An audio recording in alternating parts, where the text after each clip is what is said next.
Welcome to the Get Together! Wow! It's our show about ordinary people building extraordinary communities. I'm your host, Bailey Richardson.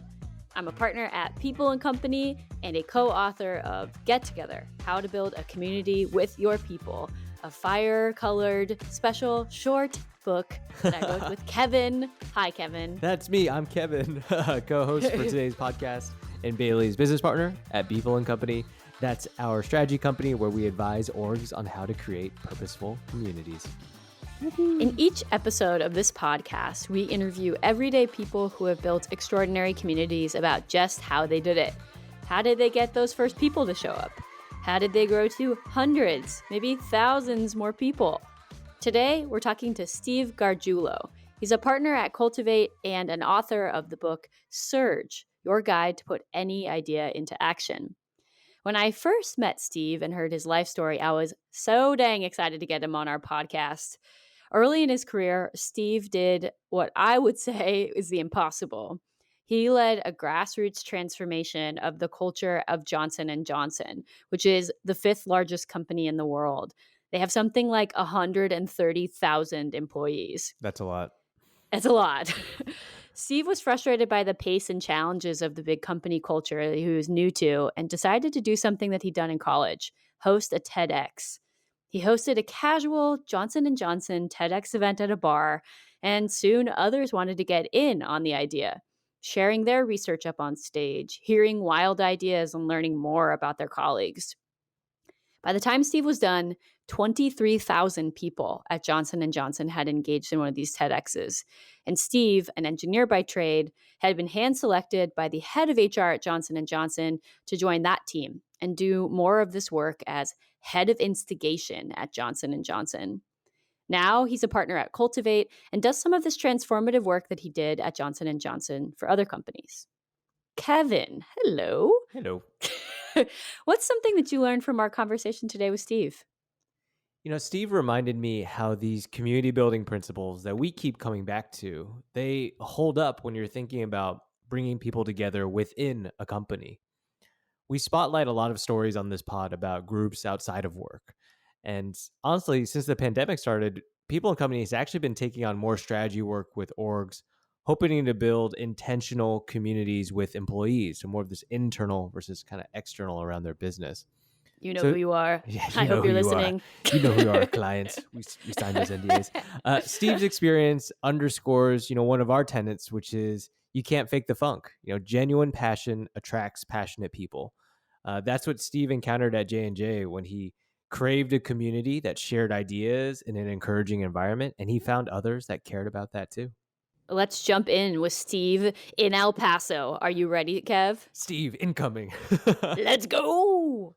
Steve, welcome to the podcast. I want to jump right in. I love your personal story and your professional background and history. So if you don't mind, can you take us back to the early 2010s? You were at Johnson & Johnson and you became what you would describe as a community instigator. Where were you at life back then, and what motivated you to become an active participant in the community at Johnson & Johnson?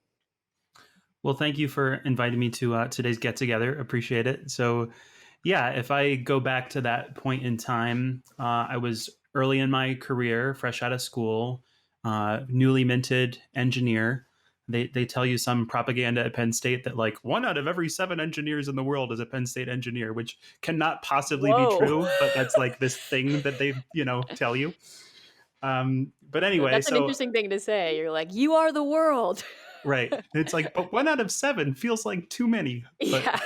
but so I get into a lot of these big companies have these leadership development programs. You get to come in and learn the company and that stuff. So I decided, cool, this is what I want to do. And I had this opportunity to do something I'm really passionate about, which is work on projects focused on emerging markets. So I had responsibility for Middle East, Eastern Europe, Sub-Saharan Africa, and thinking about market appropriate products in those regions. And it was exciting to be able to come in and be told, oh, we want you to come with new ideas and fresh perspectives and how might we do things differently. And yet I found that it was actually a challenge to actually do those things, even though the encouragement was to do those things. And so I kind of started looking around the company for, okay, who are people who have been successful to any degree in making new ideas happen and making interesting things happen.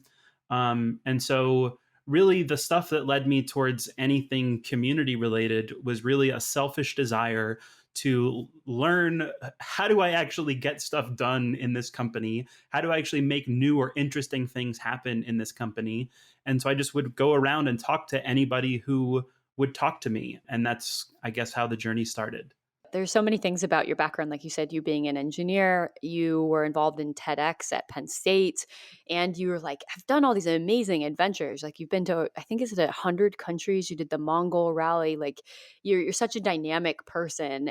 How did you become such a proactive person? I think a lot of people get frustrated by a company culture and they just lean back on their heels and kind of just like do the minimum viable effort and survive. And you instead leaned in. Sheryl Sandberg, shout out. You leaned on your, into the problem and became an active participant in changing it. And I'm just curious, like, where do you think that comes from you? I actually once paid for a taxi ride in Ecuador with a copy of Lean In, so it has incredible social currency around the world. Great. But I think for me, the biggest, I guess, driving factor of trying to be proactive or trying to figure it out was this recognition that, like, I actually had a really strong connection to the purpose of J&J as a company that's focused on how do you help people live longer, healthier, happier lives, and across consumer healthcare and med device and pharma. And I know that the healthcare industry, there's a lot of different perspectives and perceptions about what it does and what's good and what's bad, and I think a lot of those things are valid. But I felt a pretty strong connection towards saying, like, yeah, I believe in that. I want to work towards figuring out what's my slice towards how I do that. And so that's what kind of led me down that path, I guess. But I do think, yeah, going into big companies, it can be the Wild West in terms of figuring it out and figuring out culture. And I think the biggest thing for me that's helped keep me aligned towards what I want to do is being really aligned to the purpose of the organization. Like, if you can't get up every day feeling committed to the purpose of that big company, then I do think it's probably a lot harder to be proactive in figuring out, oh, what am I going to get done. I want to ask you now about TED. So you had an experience with TED at Penn State, as far as I've read, and you decided, as sort of one of the actions that you were going to take within Johnson and Johnson to have more maybe a opportunity to express ideas, explore ideas, innovate a little with your coworkers, that you would bring the TED format into Johnson and Johnson. And I'm curious, can you share a bit about your background with TED and why do you think you felt so drawn to it? I think it was when I was in school and sometime around like '07, '08 when I first saw a TED talk, probably in a class. And it was like, oh, these are kind of cool. And I remember in like 2009 scrolling through Facebook and seeing a friend was going to something called TEDx CMU at Carnegie Mellon in Pittsburgh. And I was like, oh, that's cool. These things are happening at universities. And it's like, well, when's the one at Penn State? And it's like, well, there wasn't one. It's like, maybe we can do it. And so put together a team and we did the first TEDx PSU. And I think I had viewed it at that point in time as kind of being this one-off kind of thing that was just fun. But it was seeing the impact after that, where it was like three of our speakers had like their lives pretty profoundly changed based on their talk. One of whom Mm. who had this like little thing called this race relations project at Penn State, where he was bringing students from Iran and Israel to talk with students in central Pennsylvania, and it was based on his talk kind of going viral. Now has, I don't know how many millions of views. They ended up establishing this whole new center for him at the university, where he's been Wow. able to totally scale what he's been doing there. Another woman who talked about engaging boys in learning using gaming got invited to be on this White House Council for Boys to Men. She's now a dean at this other university. Like, Hmm. the really big deal. And Mm. that kind of gave me this pause that, like, oh, there's something kind of powerful about amplifying, relatively unknown voices in a community and allowing for their ideas to spread. And so I think that insight combined with me coming into this big company and trying to find, who are people who have interesting ideas and are able to make them happen, I think kind of clicked for me one day to think, well, what might it look like to try to do something like a TEDx program inside of a big company? And so at that time, it hadn't yet happened. It wasn't yet a thing. And so I remember talking to the team at TED, and they're like, "Yeah, sounds cool." And so I just applied and just did it. And like, no one at J&J was like, "Oh, yes, you're the one allowed to do this," whatever. It was just like, I'm just going to sign up and do it. And we're Ask going to for do a small forgiveness event. later. Yeah. Yeah, exactly. And so it was like, let's just do a small event with 3 speakers at a bar after hours, like see who shows up. And so that's kind of how it got started. Tell me a little bit more about that first event. It sounds like you had like almost like a work stream of building up your list of names and relationships with other people who had changed the culture or had seen an innovative idea through at Johnson and Johnson. What went into making this first decision? Like, why was it at a bar? Who did you invite? What speakers spoke? Anything to just kind of bring to life how you shipped that first event. Yeah, I think like it was at a bar because it was free to do it at a bar, and it felt like better than doing it at the office, like trying to do Mm. something that shakes up the environment a little bit. And then in terms of, yeah, the folks who were invited and participated, it was ultimately like, I guess I didn't know that I was kind of list building at that point in time, but had built my like list of interesting people and just fired it out to say like, hey, this is happening. And I think it was within something like 90 minutes, like the seats that were filled and stuff, which is kind of like, Wow. okay, that's like a cool feeling, like there's interest in this. And then those first couple speakers were people who I had also kind of met along the way, of people who seemed like, hey, they're advancing change in J&J. That's the kind of stuff that I personally think is cool. So let's see if other people think it's cool, because I'd love to see more people doing stuff like that. Of course, there's some run up to it. And, the first steps was really like deciding, hey, does this seem like a good idea or something worth doing?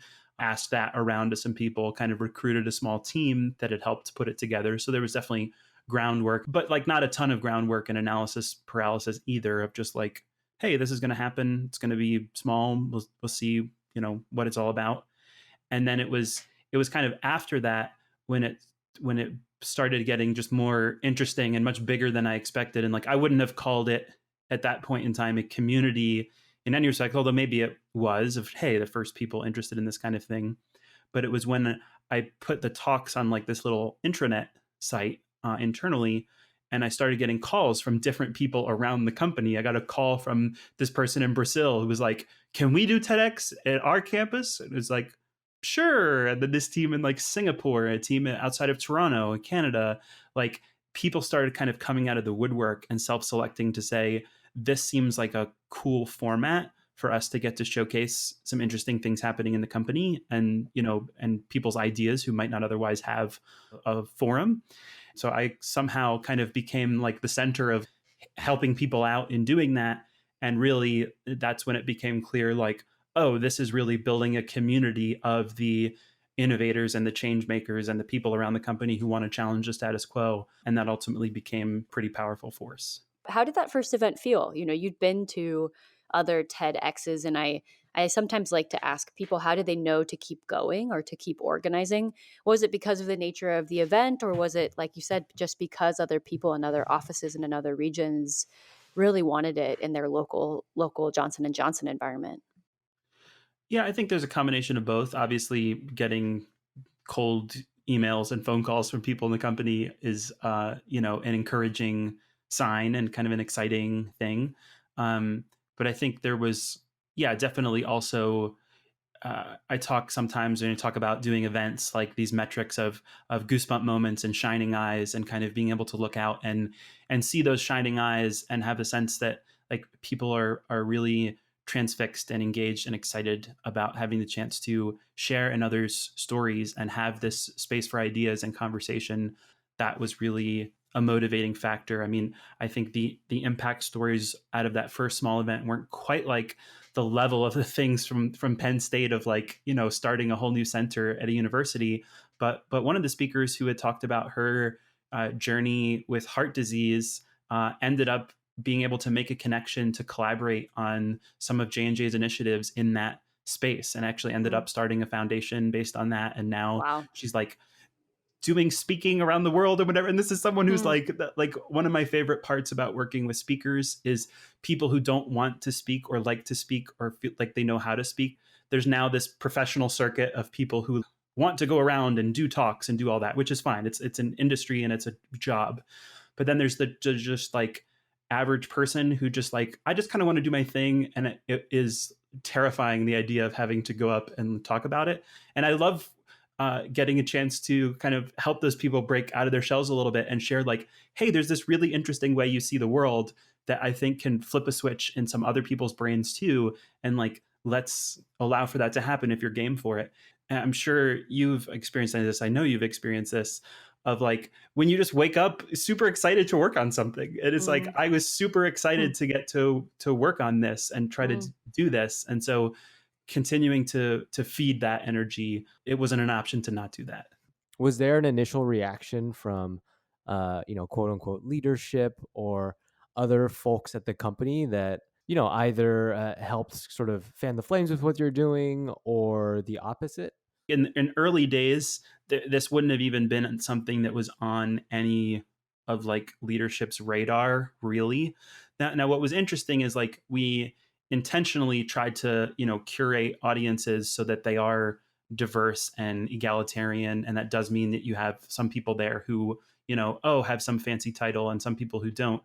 One of the blessings and curses about a company like J&J with 140,000 people is that someone who might be a really big deal in your function, in your unit, in your little group of like, oh my goodness, that's this VP and I have to talk to her this way and be buttoned up. One unit away from that, nobody knows who that person is or care. And so nobody's going to be weird around that person that like, oh, she's a VP, because like they don't even know. And so like we intentionally would do things like title isn't even part of like your introduction, or it's not even part of your name badge. It's not part like I think we did work really intentionally to make it much more of an egalitarian space. And I think it took quite some time until that even got on anybody's radar in terms of what's really happening here. I mean, it Ah, was it was 2 years in and probably 30 some events in wow. before I got a call from the head of HR who flew me from, because I was working in Switzerland, who flew me to the headquarters in the US, and met with me Was and like, was Steve, like, we need to talk. Just well, kidding. yeah, it was actually kind of that. It was kind of like, who are you and what are you doing? And about like 10 minutes into the meeting, he's like, wait, but no, who are you? And and it was actually it was a pivotal moment in the course of events, because it was at that point in time when he was like, okay, cool, I'm going to be engaged in this now, which obviously, as you can imagine, pros and cons. But he's like, I'm going to be your sponsor, you're going to come work for me, we're going to start a department now focused on how do we create a culture of innovation at the company, and we're going to build it on the back of this community and how we empower people. And that led to us being able to do way more than just TEDx events, and that turned into building out digital platforms and building out immersions and workshops and development experiences, and getting to actually work more intentionally with the C-suite and kind of his peers on what are they doing to help empower people. And so it was a real inflection point when that finally did happen. But it's almost like there's no way that could have happened unless there was that 2 years of being under the radar first. Hmm. Just to underscore something that you said, it sounds like folks were showing up perhaps immediately for inspiration. You said for new ideas, but one of the kind of more secret like outputs or benefits was the bridging that happened both across the fancy titles and the less fancy titles, and across the organization, across departments. That, as you said, like at the end of the day, these folks, such a huge company with so many different like nooks and crannies, that this sort of gathering, if you just bring sort of people in that are interested in a certain topic, you're going to start bridging some of these. And that's something that, is so important for an organization to be able to work more effectively. Totally. There was always this saying in J&J of, if only J&J knew what J&J knew. which is a classic challenge in big companies where it's like you have this tremendous expertise here in this area, and you have people in need of this expertise out here in this other area, but they're so vastly disconnected. And so trying to find ways to do that. I mean, that's actually a lot of people's experiences with, innovation, such this buzzword, but like a lot of people's experience with innovation at big companies is often with what I call these like where ideas go to die platforms, which is with the best of intentions, people will set up some website that says, Container. "Hey, exactly, like, hey, submit your ideas, and like one of you will get picked, and you'll get a Starbucks gift card, and then like your idea will happen." And it's like it sounds so well intentioned of like we want to listen to our employees, but like so frequently, what happens is people share their ideas and they say, "Well, I shared my ideas, no one did anything with it. It just kind of sat there." And so it's kind of flipping it around a little bit and creating a space for people to share ideas and then helping empower them to say, "Cool, now you go do something with it. Here is this diverse group of people from around the company in different functions and different spaces who you can now connect with to work to make it happen." And some of our most successful community members totally would approach things that way, where it's like, hey, you have this opportunity. There's this woman, Magda, who was like, you have this opportunity to share this kind of crazy idea that your boss hates and doesn't want you to be talking about. But it's like you work on esketamine, which is the nasal delivery of ketamine, an antidepressant drug. She's very passionate about mental health, very passionate about depression. Says, in addition to the pharmaceutical intervention, I actually think we could change the way we diagnose depression through video game play. And at the time, like the Wow. MADRS scale was pretty much, that's the way that depression gets diagnosed, a clinician asking a series of questions to a patient and making a determination. And she thought, well, it's actually through people's decision making in video games, you could actually have a more efficacious understanding of what might be their condition. And so she kind of shared this idea out with the company through one of our community programs.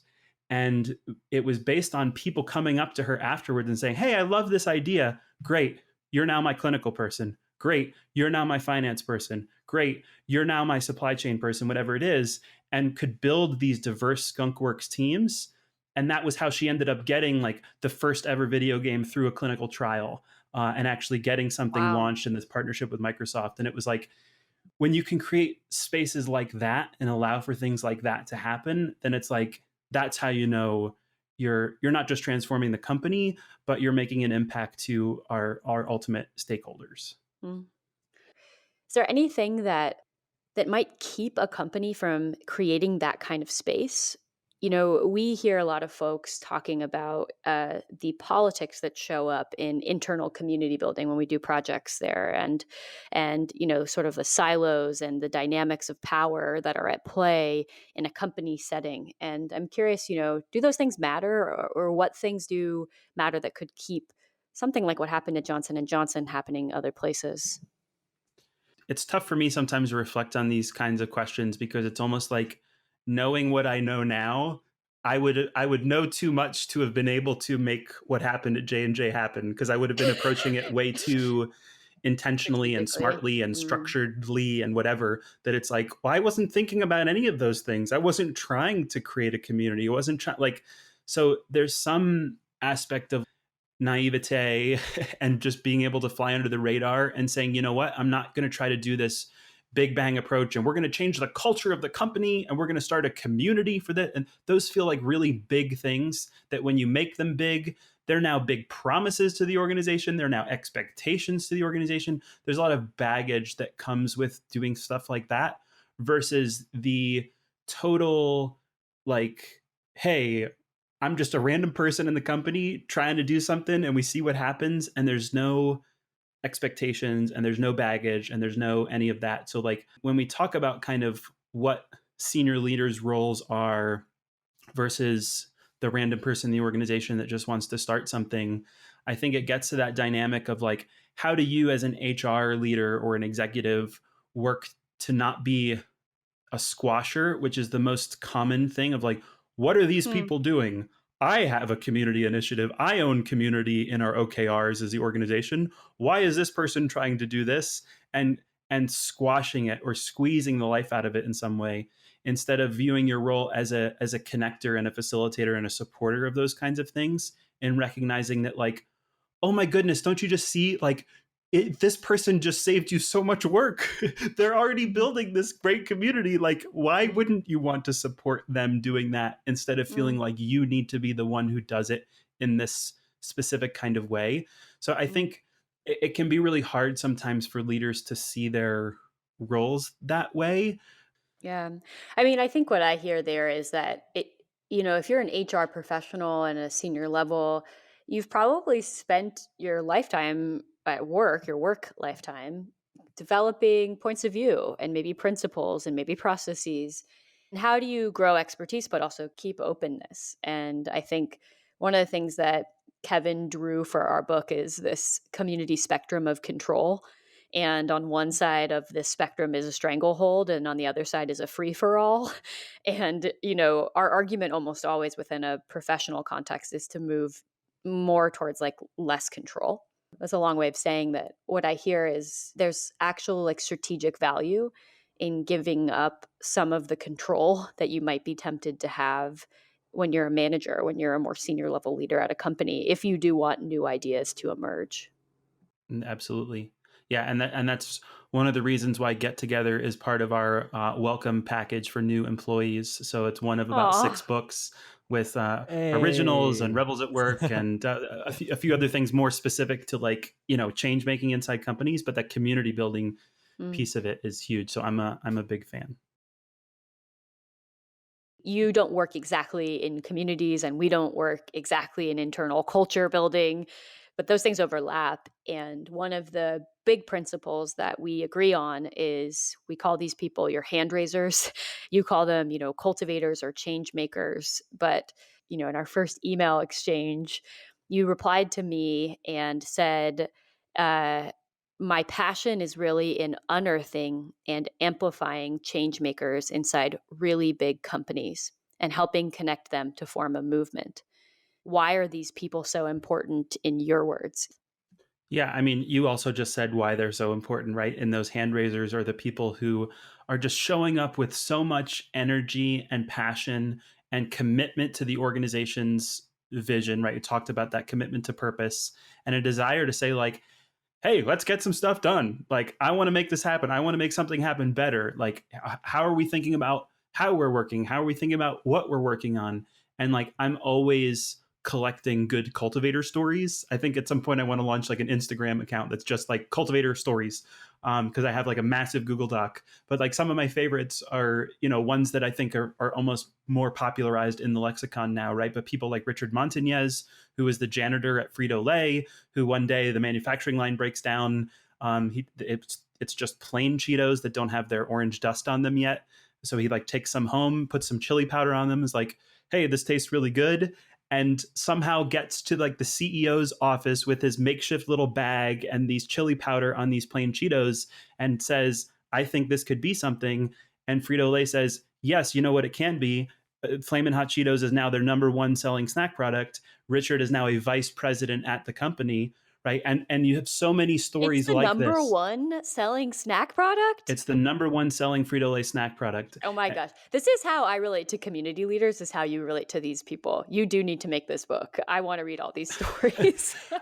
One of the coolest things about leaving J&J and going to work with other big companies is you have that fear, right, of like, is is anything I know going to apply or be relevant elsewhere, or am I totally taking this leap that is completely unfounded, Yeah, and will not I result recognize that. well? I feel that. Yeah. Totally, right?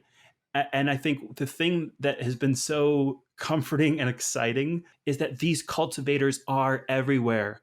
Every Mm. company has them. And it's a people who might have some office in a basement with no windows somewhere. It's not where you expect most of the time. But simply empowering these people is like, it's the key to all the locks. Like everything else that people talk about culture and employee engagement and retention and all these big buzzwords that people have massive strategies behind. It's like, empower these cultivators. Mm. and try to help support them to make more cultivators and connect them around the organization. It's like that unlocks the rest of it. Let them tell you the things that you need to do. I mean, so frequently it's, we want to bring in this big strategic, this big management consulting firm and sit behind the kind of glass windows of the conference room and figure out our new values and our new whatever. And it's like, who are the people on the outside looking in there who, and I say this about myself as a consultant, like, I don't breathe nearly as much passion for your company as these people do. The people who've worked there for X number of years, who show up every day thinking, how do I make this company better? You should be listening to them way more than you should be listening to me. I mean, I can help facilitate a process to help you find them and make sure you're listening to them and make sure you're empowering and supporting them. But at the end of the day, their ideas are going to be way better than anything I can come up with. You sound like my business partner, Kevin Huynh, right now. No, it just reminds me of how we start almost every single one of our labs and sprints and jam sessions with clients with this line that is, you know your people way better than we do. You care about your people. That's why we didn't come with baked ideas. We came with a process. And what we need from you is to, put on your hat and think about kind of your people and what they care about and bring that to this session. Don't trust our ideas, essentially. Really don't. And that's something that we had to honestly like learn ourselves through the process. But I remember as we continue to take on more projects that was just further from our world across different industries, there was just a need to trust kind of the people who really know what they care about. Totally. And then also like allowing for them to be part of those conversations Yeah. as well, Yeah. right? Yeah. Where To so build with frequently them. it's like, well, we as the leadership team do this brainstorm. It's like, no, you don't. Like, we got to get them in here for this, right? So How do you pinpoint these other cultivators? Like, where do you look for them? How do you look for them? How do you, vacuum them out of giant organizations? yeah, I think it's the most common question and it's the biggest challenge, quite frankly. And I think the thing is that people either when they are one, honestly, the people who are asking this question are people who feel like they are one and they want to find more because they feel really lonely, right? And it's that whole thing of Mm. like Mm. being that individual pirate ship versus that moment that you have finally built this armada of other pirate Flying ships around V. the organization. Exactly. And the power that you have. And so it's, how do I find other people like this? And it can feel really lonely and hard because everybody in your staff meeting might just feel like, yeah, like these people are all just kind of content with like working like this. And I feel like I'm the insane one. That's good. Follow that intuition, but it's about being able to look elsewhere. And so I think there's a bunch of different ways that you can do it. Like one is obviously just about being intentional to look. There's the kind of mass of thing that like I did at J&J, which was like, let me just go meet with anybody who will meet with me. And I can have a sense in a conversation if like, yeah, this seems like this is someone who's like going to be my person, right? And so like, who else should I meet with? And kind of doing it that way, which can take a lot of time, sure. But I think honestly, the thing I always come back to of if you want to get more of these people to come out of the woodwork, the best thing that you can do yourself is just be one. Like be one to the extreme of like organize an event around a shared interest or a shared challenge, throw out an invite, see who comes. Like that's going to be a really good, arbiter of like the people who showed up there, there's probably something there. Or create a new project focused on advancing an idea or something you want to make happen. Reach out to people, see who responds, see who helps. Right? Like who are the Poke people the who are world, organizing the see who random. comes. Totally. Like, who are the people who are organizing the random Tech Tuesday lunch thing? Why is that person doing that? How long has Mm. that person been doing that? Like, what's Mm. that person's deal? There are a lot of different ways to do it, but I think just getting started by acting like one is great. And then when you start to become in more of a position of influence and figuring it out, there's different things of like, you can over index at first on more extroverted people, but cultivators are not all extroverted people. And so there's a Mm. lot of different pieces to it. But yeah, I think the biggest thing is like not giving up on the idea that I'm alone and there aren't any others. It's there are others, and I'm going to work at it every day to find and support them. What qualities do you think these people have? You said maybe they're not necessarily extroverted, maybe they're not necessarily introverted. What are some of the consistent qualities, personalities? Like you said, they're purpose driven, but how do you describe these people? Yeah, and I think it depends a little bit on what like because there's cultivators broadly, right, of just people who are change minded and want to make a difference in the company. And then there can be cultivators for specific purposes, right? But ultimately, I think it's definitely things like their curiosity, their willingness to take action in doing something, their willingness to voice kind of their concerns, whether that's in a more extroverted way or in an introverted way, if you're helping to support that coming out. Their ability to push back on people, or desire to push back on people, sometimes has to come first, and then the ability comes later. I think a lot of it centers back on their commitment to the purpose of the organization, and their desire when they show up every day to say, I want to make something better. I want to make something different. Mm. There's this misnomer about change, right? That it's like, well, people don't like change. That's not true. People like their own change. People just don't like change that was loudly communicated to them that they didn't have a say in, right? Mm. Mm. And so I think it's a matter of being able to listen and support that.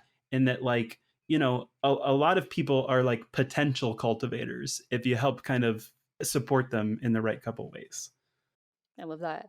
It sounds like this baby really beautiful tightrope balance was walked. You didn't have grand ideas. You weren't setting out to change the culture.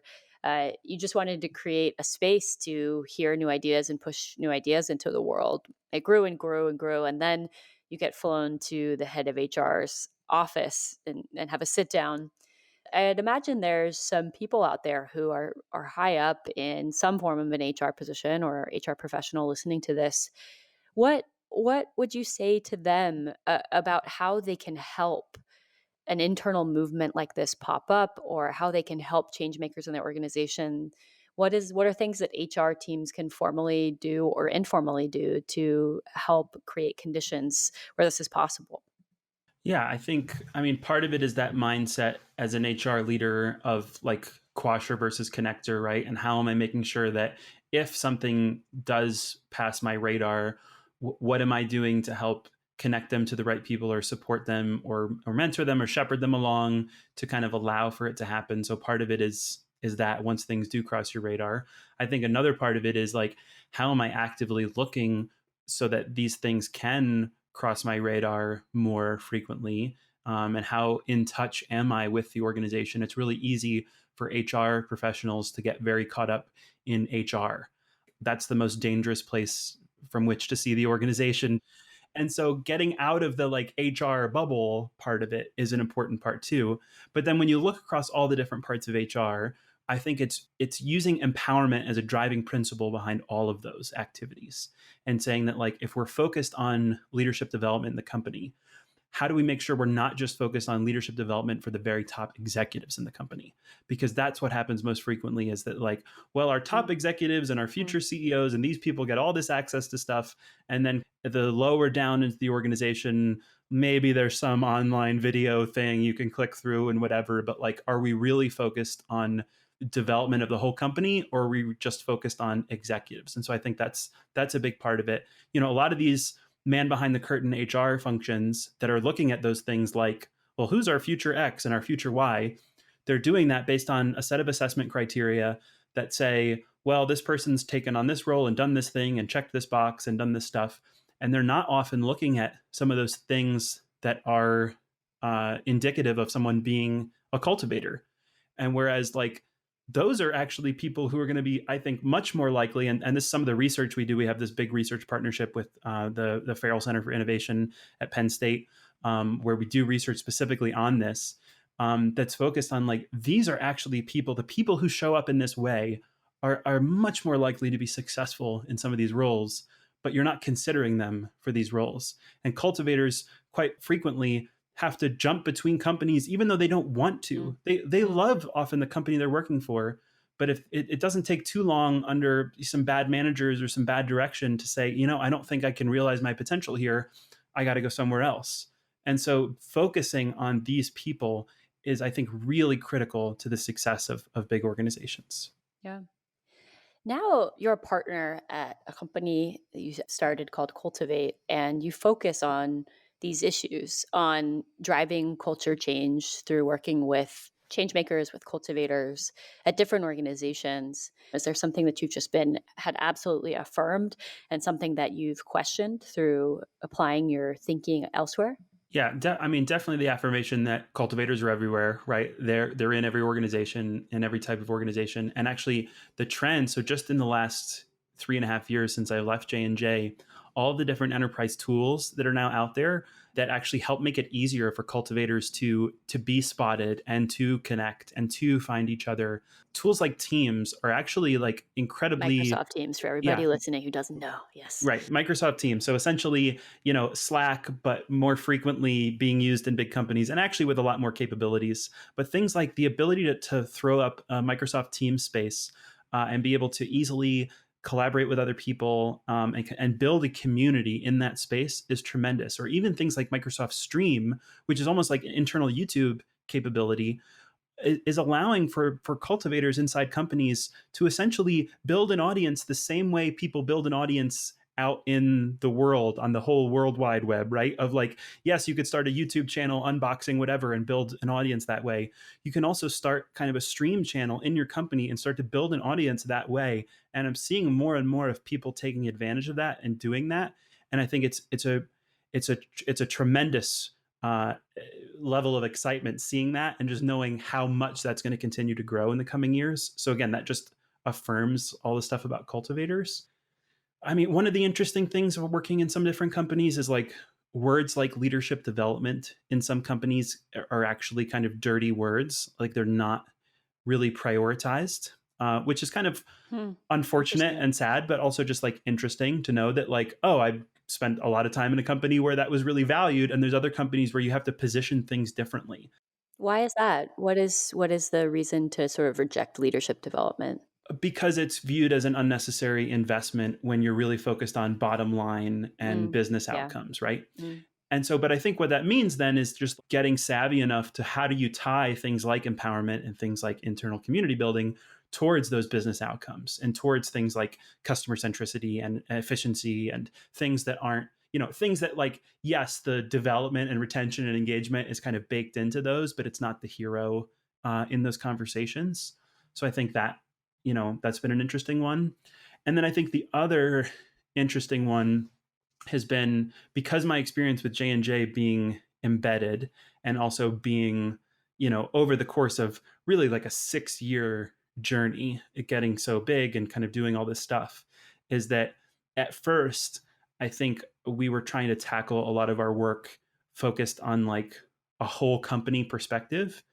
And I think now we are much more intentional about focusing on like kind of a departmental perspective. And it doesn't mean being siloed in that department, but what it means is if, for example, we're working with an innovation team and they're part of this innovation department that says our objective is to do X, then what we're focused on is just helping them kind of build their community, empower people in their space around what they want to do, and then you grow from there. So for example, have a client that has like their fancy innovation lab, which they've defined their innovation processes, and we have these 4-week sprints and then this 4-month sprints and this 4-hour thing and blah blah blah.